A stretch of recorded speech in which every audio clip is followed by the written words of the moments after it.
Hello everyone welcome back to SK education point नवम श्रेणी पिलांकर उत्कर्ष exam प्रारंभिक मान निर्धारण विज्ञान ओके 2025-26 आम क्वेश्चन आंसर देखा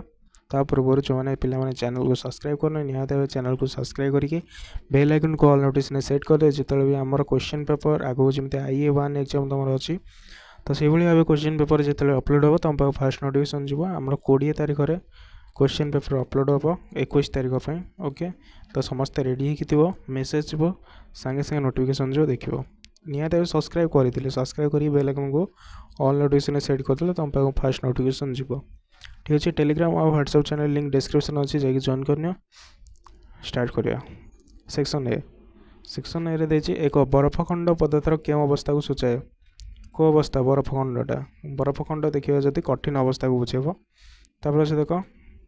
परिवेश सुरक्षा दृष्टि निम्नलिखित क्यों कार्यटी आम समस्त अत्यंत उपयोगी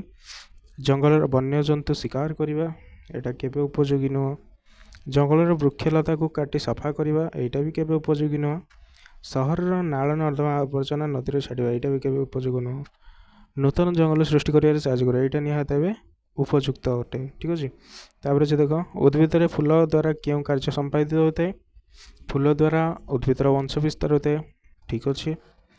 कीटपतंग मानक निज आड़ को आकृष्ट करता है यहाँ भी ठीक अच्छे फल तैयारी साहय करता है यहाँ भी ठीक अच्छे उपरोक्त समस्त यहाँ ठीक अच्छे तो घ हो तुम आंसर तापर जो देख जलर संकेत कौन यहाँ तुम पढ़ी पढ़ी आस जाच जलर संकेत है H2O ठीक अच्छे तापर जो देख आम शरीर में विभिन्न रोग सृष्टि करता अणुजीव साधारणतः केउठारे रही था वायु भी रही था जल भी रही था माटी रही था माने उपरोक्त समस्त हम आंसर ठीक अच्छे तापर जो देख उद्भिदर क्यों अंश मुख्यतः खाद्य प्रस्तुति करे पत्र लुहा गुंड सहित बाली मिसी जाइथिले लुहार क्यों धर्म व्यवहार करी ताको अलग कर जाय परिबो को धर्म चुंबकीयता ठीक अच्छे जो लुहा गुंडा मिसी जाइए बाली रे से बालीटा खेलदेव देन चुंबक नहीं देखीद देखिए लुहा दिग बा लुहा गुंड दिग बाहर पड़ो तापर निम्न संपर्क गुड़िक मध्य क्योंटी ठीक देछि 1 सेमी इक्वल टू 100 मीटर यहाँ केवे भी ठीक नुह 1 किलोमीटर इक्वल टू 100 मीटर यहाँ भी केवे ठीक नुह 1 मिलीमीटर इक्वल टू 10 सेंटीमीटर यहाँ भी ठीक नुह 1 मीटर इक्वल टू 100 सेंटीमीटर यहाँ ठीक अच्छे तापर जो देख सूर्य चारिपटे पृथ्वीर परिक्रमण गति एक क्यों गतिर उदाहरण देख मनकर यहाँ सूर्य ता चारिपटे बुलुचंदी ग्रह माने मनकर यहाँ पृथ्वी ओके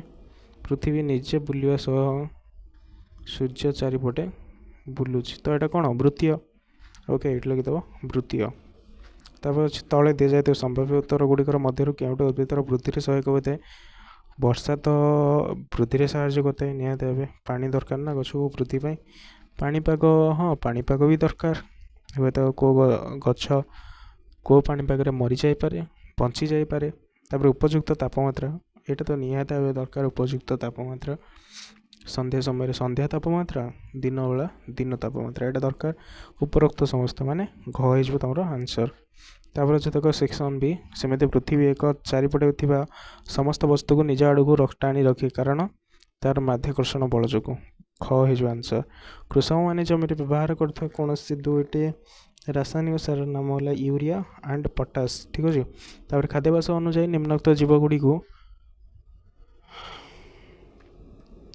उपयुक्त बासरे रख मांकड़ शाकाहारी जीव मांकड़ ठेकुआ मांसाहारी शागुणा चिताबाघ आउ सहस्रहरी माने सर्वाहारी जीव बिलेई मनीष ठीक अच्छे तो एत पर्यटन जो मैंने सब्सक्राइब करना पे निहत सब्सक्राइब कर बेल आइकन को नोटिफिकेशन सेट कर दियो जो क्वेश्चन आम 20 तारीख अपलोड हो तुम पाक फर्स्ट नोटिफिकेशन जो तुम देखिपर और सर्च करा पड़ोनी ठीक अच्छे तब देख पदार्थर क्यों अवस्था आयतन को सहज कमा जापर तरल अवस्था तापर से देख निम्न उक्ति गुड़िक मीनता देजी मीनता तार मामू विवाह भोजी को जाइला भोजी प्रथम से पनीर पकुड़ी छतु सूप और चीनी मिसाई दहीबरा खाइला किछि समय पर से भात चिंगुड़ी तरकारी खाई घर को फेरला से दिन राति आदम भोक नहुनथिला तेबे बापा बाध्य करिवारु केवल चूड़ा उपमा और अंडा आमलेट खाई शोला तेबे उद्भिद पड़ी जीव आमर कोटा ଛତୁ ଯିବ, ଚିନି ଯିବ, ଭାତ ଯିବ, ତାପରେ ରହିଲା ଚୁଡ଼ା ଯିବ, ଏତିକି। ପ୍ରାଣୀ ପଡ଼ିଯିବ ପନିର, ରହିଲା କେଉଁଟା ଚିଙ୍ଗୁଡ଼ି, ତାପରେ ରହିଲା ଅଣ୍ଡା, ଏମିତି ଯିବ। ଠିକ୍ ଅଛି। ତାପରେ ଅଛି ଦେଖ ଜଳ କେତେ ତାପମାତ୍ରାରେ ଫୁଟିବା ଆରମ୍ଭ କରେ? 100 ଡିଗ୍ରୀରେ। ଓକେ। ଧାତବ ପଦାର୍ଥ ଏଠାରେ କେଉଁଟା? ଧାତବ ପଦାର୍ଥ ହେଲା ଛୁଞ୍ଚି, ଯାହା ଡାକୁଛି ଲେଖ, ଛୁଞ୍ଚି, ରୂପା ପାଉଁଜି, ଆଲୁମିନିୟମ ହାଣ୍ଡି, ଲୁହା କଣ୍ଟା। ଅଧାତବ ହେବ କୋଇଲା, ଡିଏସ୍ଏଲ୍, ପ୍ଲାଷ୍ଟିକ, ରୁମାଲ, ପାରଦ, ଏତିକି। ଠିକ୍ ଅଛି। ତାପରେ ଅଛି ଦେଖ ଓଦା ଲୁଗାକୁ ଖରାରେ ରଖିଲେ ତାହା କିଛି ସମୟ ପରେ ଶୁଖିଯାଏ, ତେବେ ଯେଉଁ ପ୍ରକ୍ରିୟା ଯୋଗୁଁ ଏହା ଶୁଖିଯାଏ ସେହି ପ୍ରକ୍ରିୟାର ନାମ ହେଲା ବାଷ୍ପୀଭବନ। ଗ ହବ ଆନ୍ସର। ନିମ୍ନୋକ୍ତ କେଉଁ କଣିକାଟି ପରମାଣୁର ଆଭ୍ୟନ୍ତରରେ ନଥାଏ? ଅଣୁ। ଠିକ୍ ଅଛି। ତାପରେ ପେଶୀୟ ଗୋଡ଼ ଦ୍ୱାରା କେଉଁ ଜୀବ ଯାତାୟାତ କରିଥାଏ? ଏଇଟା ଆନ୍ସର ହେଇଯିବ ଗେଣ୍ଡା। ଏତିକି ଥିଲା ତୁମର କ୍ୱେଶ୍ଚିନ୍ ଆନ୍ସର। ଦେଖା ହେବ ନେକ୍ସଟ ଭିଡ଼ିଓରେ। ସେତେବେଳେ ପର୍ଯ୍ୟନ୍ତ ସବସ୍କ୍ରାଇବ୍ କର, ଲାଇକ୍ କର ଚ୍ୟାନେଲକୁ, ନିଜ ସାଙ୍ଗମାନଙ୍କୁ ସେୟାର କର। ରହିଲି, ବେଷ୍ଟ ଅଫ୍ ଲକ୍।